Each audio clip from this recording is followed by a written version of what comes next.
आओ बच्चों जीना सीखें। नीला कहानी नीला जजीरा एपिसोड 4 और लास्ट। जजीरे से वापसी। कदमों की आवाज़ तेज़ होती जा रही थी। अनाया, हसन और बिलाल ने एक दूसरे को घबराहट और सवाल भरी नज़रों से देखा।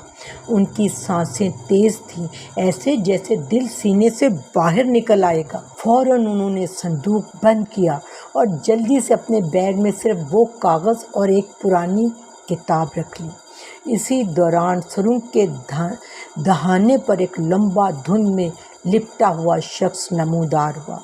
उसके हाथ में एक लालटेन थी। उसकी आंखों में एक अजीब सी चमक थी। यूं लगता था कि वो अपनी आंखों से उनके दिल के राज भी पढ़ सकता है। उसकी आवाज़ भारी और गूंजदार थी, जो सुरंग की दीवारों से टकराकर और भी पुरस्कार हो रही थी। वो बोला, ये जगह तुम्हारे लिए नहीं है। लेकिन हसन ने हिम्मत करते हुए एक कदम बढ़ाया और कहा, हमने कुछ भी नहीं चुराया। हम सिर्फ ये देखना चाहते हैं कि इस नक्शे के मुताबिक ये खजाना किसका है। उसके लहजे में खौफ के साथ साथ भरपूर सच्चाई भी थी। वो शख्स चंद लम्हे खामोश रहा, हसन को गौर से देखा, फिर अनाया और बिलाल को भी देखा और फिर उसके चेहरे पर एक हल्की सी मुस्कुराहट दर आई और उसने कहा, तुमने एक दूसरे की हिफाजत की है। ये ख़जाना अब तुम्हारा है क्योंकि तुम हिम्मत वाले दलेर बच्चे हो। लेकिन तुम अब क्यों डर गए? तुम में वो हिम्मत है जो इस ख़जाने को हासिल करे।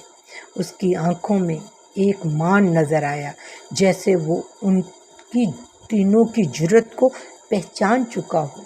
कुछ देर वो अनाया, बिलाल और हसन को देखता रहा और फिर कहा, जाओ, ये ख़जाना अब तुम्हारा है। और फिर वो धुंध में ऐसे गायब हो गया जैसे वो कभी वहाँ था ही नहीं। अनाया, हसन और बिलाल के दिलों में एक अब अजीब सी गर्मी उतर गई थी। वो जान गए थे कि असल दौलत सोने और मोतियों में नहीं, बल्कि एतमाद, मोहब्बत और ज़िम्मेदारी में है।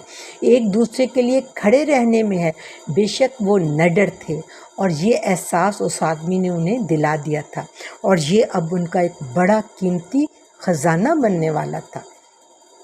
तीनों ने एक दूसरे की तरफ देखा और बग़ैर कुछ कहे मुस्कुरा दिए। दर हकीकत ये मुस्कुराहट सब कुछ कह रही थी।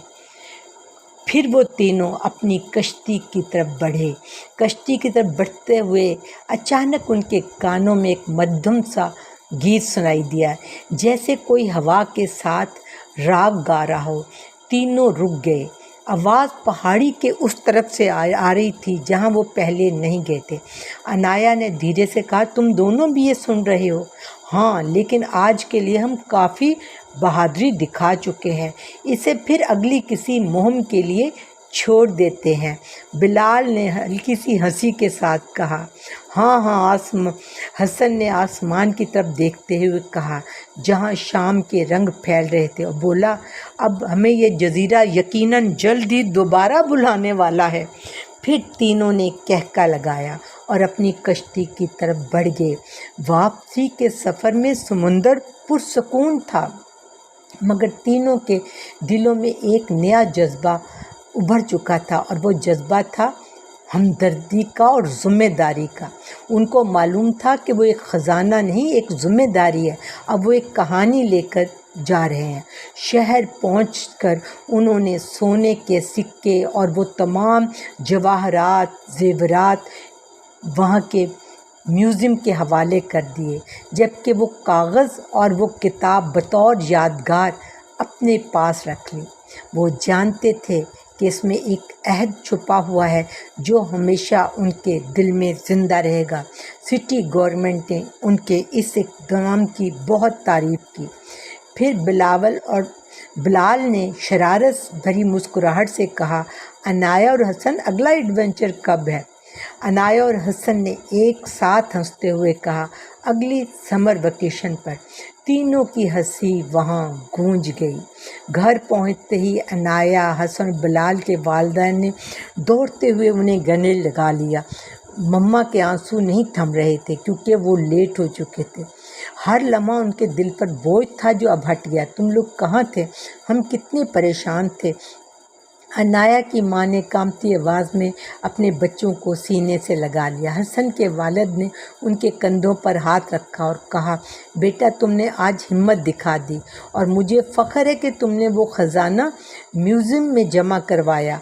सिटी गवर्नमेंट तुम्हारी तारीफ़ कर रही है। हसन और अनाया और बिलाल की आंखों में फ़ख्र के साथ साथ सुकून भी उतर आया।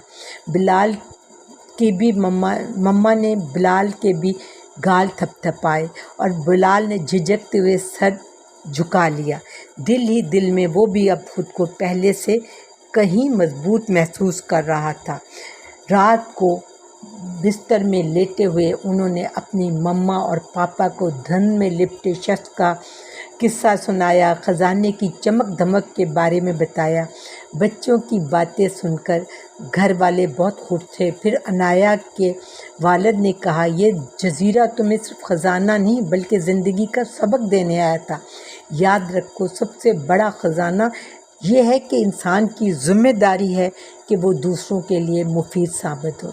कमरे में एक सुकून सा फैल गया था और वो जानते थे कि आइंदा वो ये काम और एहतियात से करेंगे। बच्चों, आपको कहानी कैसी लगी? अगर अच्छी लगी है तो पसंद करना और सब्सक्राइब करना बिल्कुल मत भूलिएगा। अगली बुध को फिर मिलेंगे एक नई कहानी के साथ। तब तक के लिए बाय बाय, अल्लाह हाफिज़, सो लॉन्ग।